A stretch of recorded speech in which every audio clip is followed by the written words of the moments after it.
ប៉ុន្តែខ្ញុំមិនមែនគិតដូចបុគ្គលិកទេតើខ្ញុំគិតដូចតកែតើតកែគាត់គិតអីធ្វើការជាបុគ្គលិកតែគិតអីដូចតកែយើងនឹងមានឱកាសរីកចម្រើនមិនថាវិស័យ real estate ឬក៏វិស័យផ្សេងខ្ញុំគិតថាចំណេះដឹងអានេះគឺជាគ្រឹះអញ្ចឹងប្រឹងប្រែងរៀនសូត្រហើយប្រឹងប្រែងបញ្ចេញសមត្ថភាពនៅកន្លែងធ្វើការឲ្យបានល្អ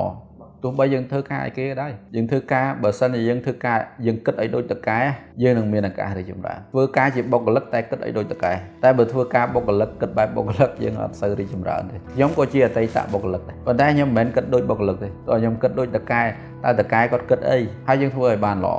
រឿងអីដែលយើងមិនមានឱកាសរីកចម្រើនធ្វើឲ្យអស់សមត្ថភាពតាមពិតសមត្ថភាពមិនចេះអស់ទេកាន់តែប្រឹងប្រែងកាន់តែកើនអាហ្នឹងគឺជាចំណុចសំខាន់អញ្ចឹងគិតឲ្យដូចតកែធ្វើឲ្យដូចតកែទៅថ្ងៃណាមួយមានឱកាស